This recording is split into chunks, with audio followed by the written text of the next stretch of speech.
Et bonjour à toutes et à tous, on se retrouve sur des studios. Et aujourd'hui, on va voir le personnage de Rosa Parks. Alors, Rosa Parks est née Rosa Louise McCauley à Tuskegee en Alabama le 4 février 1913. De Leona, née Edwards, une enseignante, et de James McCauley, un charpentier. En plus de leur ascendance africaine, l'un des arrière-grands-pères de Rosa était écossais et irlandais. Et l'une de ses arrière-grand-mères était en partie une esclave amérindienne. Elle souffrait d'une mauvaise santé avec une amygdalite chronique. Lorsque ses parents se sont séparés, elle a déménagé avec sa mère à Pine Level, juste à l'extérieur de la capitale de l'État, Montgomery. Elle a grandi dans une ferme avec ses grands-parents maternels, sa mère et son jeune frère Sylvester. Ils étaient tous membres de l'église épiscopale méthodiste africaine, l'AME, une dénomination noire indépendante, vieille d'un siècle, fondée par des Noirs libres à Philadelphie en pleine Sin Valley, au début du XIXe siècle. Macaulay a fréquenté les écoles rurales jusqu'à l'âge de 11 ans. Avant cela, sa mère lui a appris beaucoup de choses sur la couture. Elle a commencé à assembler des contrepointes à partir de l'âge de 6 ans environ, alors que sa mère et sa grand-mère fabriquaient des contrepointes. Elle a assemblé sa première contrepointe elle-même vers l'âge de 10 ans, ce qui était inhabituel, car la courtepointe était principalement une activité familiale, des travaux sur le terrain ou la tâche à accomplir. Elle a appris plus de couture à l'école dès l'âge de 11 ans. Elle a cousu sa propre première robe qu'elle pouvait porter. En tant qu'étudiante à l'école industrielle pour Field Montgomery, elle a suivi des cours académiques et professionnels. Au tournant du XXe siècle, les anciens États confédérés avaient adopté de nouvelles constitutions et lois électorales qui privaient effectivement les électeurs noirs et, en Alabama, de nombreux électeurs blancs, pauvres également.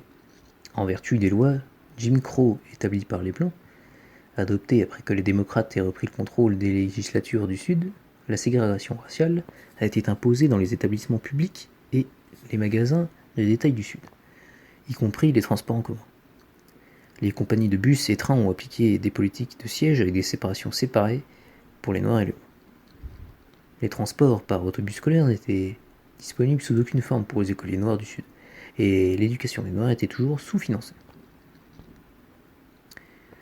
En 1943, Rosa monta à bord d'un bus et paya le tarif. Elle s'est ensuite déplacée vers un siège, mais le chauffeur, James Blake, lui a dit de suivre la règle de la ville et de remonter dans le bus par la porte arrière.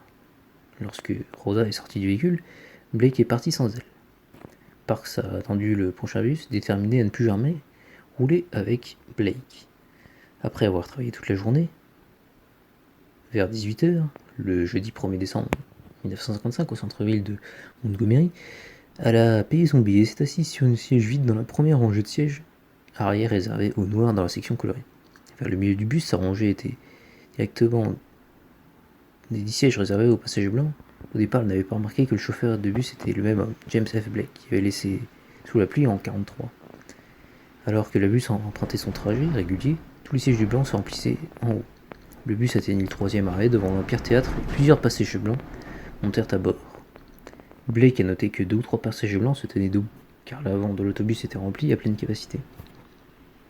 Il a déplacé le coloré panneau derrière Parks et a exigé que les 4 personnes noires abandonnent leur siège dans la section centrale pour que les passagers blancs puissent s'asseoir. Des années plus tard, en se remémorant les événements de la journée, Parks a déclaré: quand le chauffeur blanc s'est reculé vers nous, quand il a agité ses mains et nous a ordonné de nous lever et de nous lever de nos sièges, j'ai senti une détermination couvrir mon corps comme une courte pointe, une nuit d'hiver. D'après le récit de Parks, Blake a dit: vous ferez mieux de vous éclairer et de me laisser occuper ces sièges. 3 d'entre eux se sont conformés. Parks a dit: le chauffeur voulait que nous levions tous les 4. Nous ne l'avons pas bougé au début, mais il a dit: laissez-moi prendre ces sièges. Et les 3 autres personnes ont déménagé, mais je ne l'ai pas fait. L'homme noir assis à côté d'elle a abandonné son siège. Parks se déplaça, mais vers le siège de la fenêtre, elle ne s'est pas levée pour passer à la section colorée redessinée. Lorsque Parks a refusé de renoncer à son siège, un policier l'a arrêtée.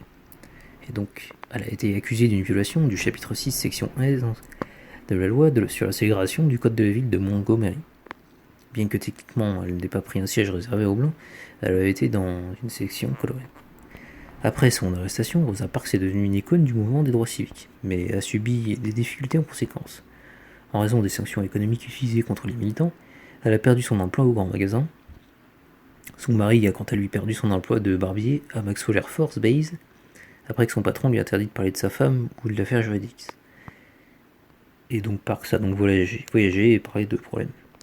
Et donc elle est décédée de cause naturelle le 24 octobre 2005, à l'âge de 92 ans, dans son appartement du côté est de Détroit. Elle et son mari n'ont jamais eu d'enfant, et elle a survécu à son seul frère.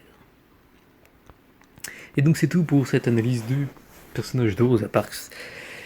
Si vous avez des petits commentaires, si vous avez bien aimé, n'hésitez pas à lâcher un petit like ou un commentaire. Go.